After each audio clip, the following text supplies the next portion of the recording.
You're listening to Skeptoid. I'm Brian Dunning from Skeptoid.com. Are you living in a simulation? Unless you've been hiding under a rock, you've heard at some point in the past few years that some very smart people believe that we are, or at least that we are almost certainly, living inside a computer simulation.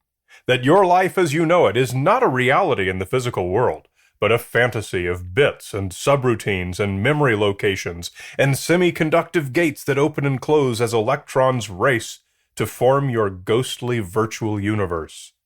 Today we're going to turn the skeptical eye on the pop culture fad of belief in the simulation hypothesis, the claim that our entire universe is one of countless billions of simulations running somewhere in some transhumanist's godlike supercomputer.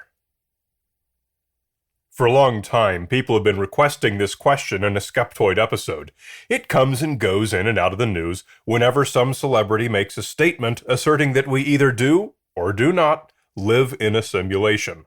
I've always rebuffed the request because I found it was not a science question, but purely a philosophical matter, and thus outside of my Skeptoid wheelhouse. But the requests have never slowed. So I'm going to answer with my analysis of why the idea that we live in a simulation is not scientific. We're going to see what extraordinary evidence, if any, supports this extraordinary claim. The most notable example of a celebrity promoting this idea is Elon Musk, who has gone on record asserting his belief that we almost certainly live in a simulation. His reasoning, which has been around for a long time, is that eventually computers will be able to simulate a realistic world complete with sentient characters. And once computers achieve that, thenceforth there will forever be a countless number of simulated universes. Thus, the chances that this universe you're experiencing right now is the original one and not one of the countless simulations is virtually nil. It's about the same likelihood that the lottery ticket you're holding happens to be the winning one.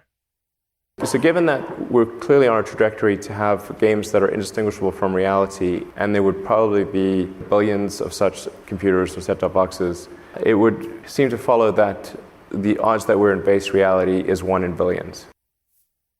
A very different argument in favor of simulation was suggested thousands of years ago in Plato's allegory of the cave.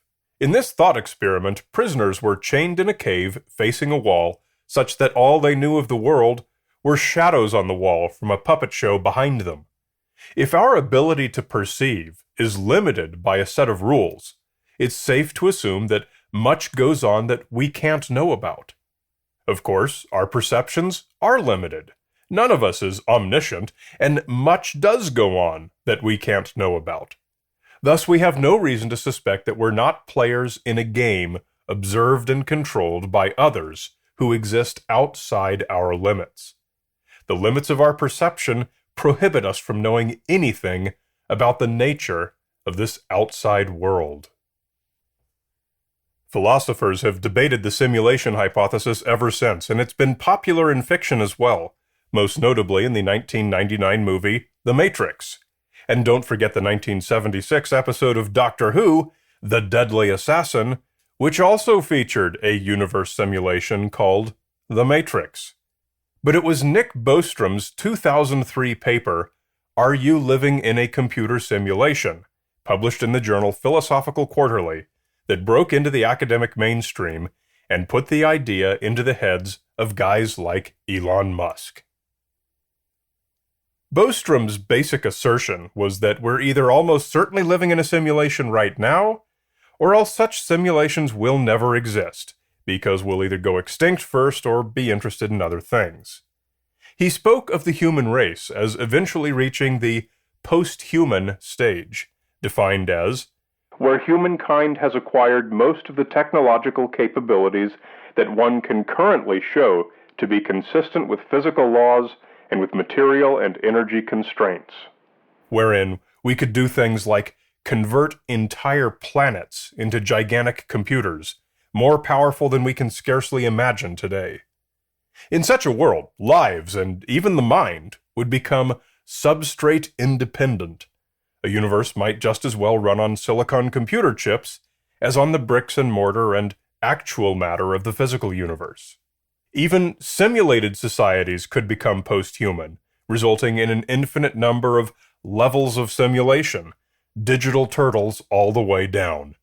Astronomer Neil deGrasse Tyson neatly unified Bostrom's idea with Musk's on the Larry King Live show in 2017. Now, you're a character in that world and you think you have free will, and you say, I want to invent a computer. So you do.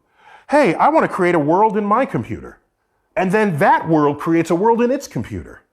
And then you have simulations all the way down. So now you lay out all these universes and throw a dart. Which of these universes are you most likely to hit? The original one that started it? Or the countless simulations, the daughter simulations that unfolded thereafter? You're going to hit one of the simulations. I am forced to recall Tom Hulse's description of the nature of the universe in the movie Animal House while sharing a fat spliff with Donald Sutherland. That means that our whole solar system could be like one tiny atom in the fingernail of some other giant being. That means that one tiny atom in my fingernail could be one little tiny universe. The scene gives an accurate depiction of just how scientific the simulation hypothesis is. I will now give you the 3 reasons why it's not. Number 1, it's not falsifiable. Every scientific theory has to be falsifiable. If there's no way to test it in order to prove it wrong, it's not science. More than anything else, this characteristic of the simulated universe hypothesis is what persuaded me that it's pure philosophy, and thus outside of Skeptoid's scope. The idea that we're living in a simulation is what we call a special pleading, an idea that needs no proof because its nature puts it out of the reach of our understanding.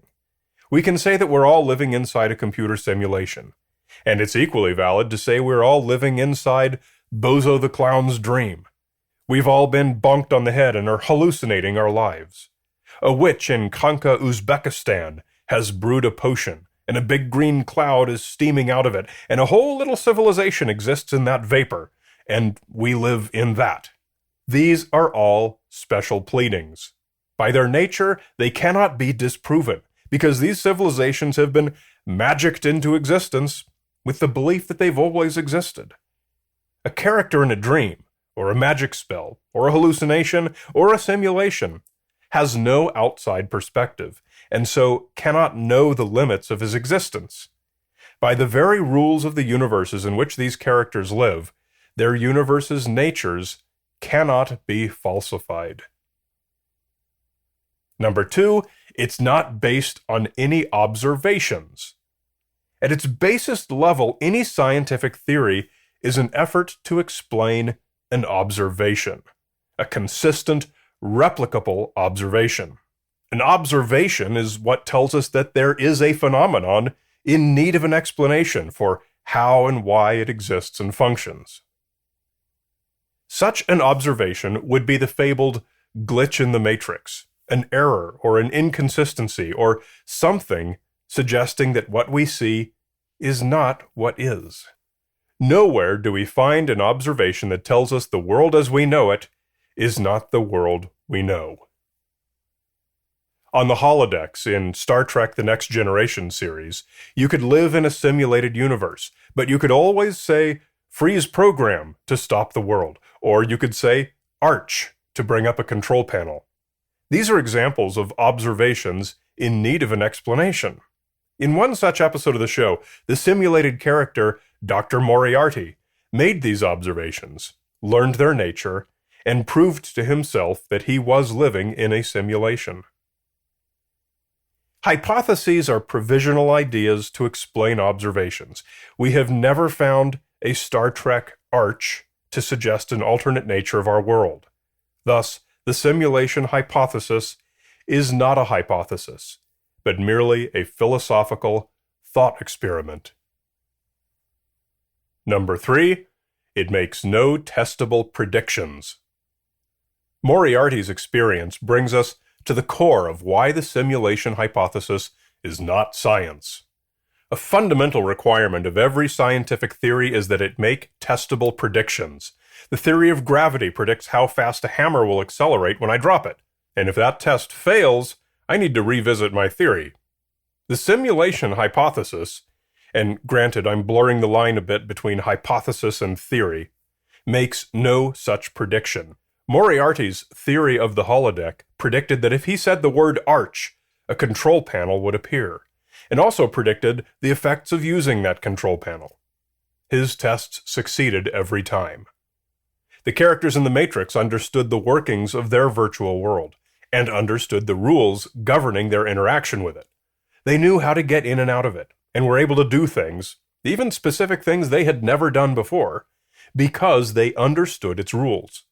Their theory of the Matrix was nearly as complete as a video game developer's theory of his own game, who knows exactly what will happen given any particular set of inputs. The simulation hypothesis gives us no testable predictions at all. There's not a single thing we can say like, if this world were a simulation, I could click my heels 3 times and exit out of the game. We cannot cross our arms, nod our head, and bring up a preferences screen, allowing us to change the rules of the simulation. There isn't even anything like, the simulation will run out of power tomorrow at noon and everything will freeze. And thus, because the theory makes no testable predictions at all, it is by definition not a science question. It is pure philosophy. These 3 points make the simulation hypothesis, as a science, null and void. Period. End of discussion. They don't invalidate its value as a philosophical construct, only as a science. You can have all the conversations you want to about consciousness and Descartes and the nature of existence and transhumanism and the philosophy of mind, but you're not allowed to stray into saying the idea is backed up by science, because it's not.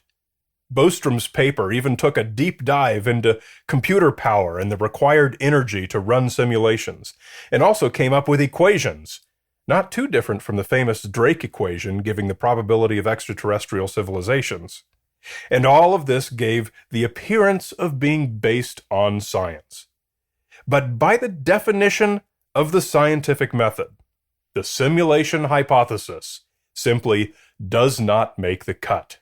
It's a fascinating philosophical question, but a philosophical question nonetheless.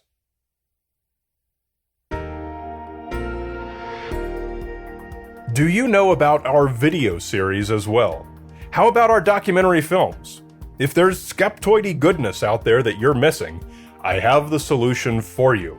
Log into the Skeptoid members portal at skeptoid.com/members. And you can make sure you're getting, or not getting, all the content announcements you want. If you think this material is important, make sure you're getting these announcements. Unsubscribe at any time, but if you turn them on, at least you'll know about each new video. You can either share it with friends who need it, or simply delete the email if you don't care. But to do either one, you have to be on the email lists. Come to Skeptoid.com and click on the Members Portal. You're listening to Skeptoid, a listener-supported program. I'm Brian Dunning from Skeptoid.com.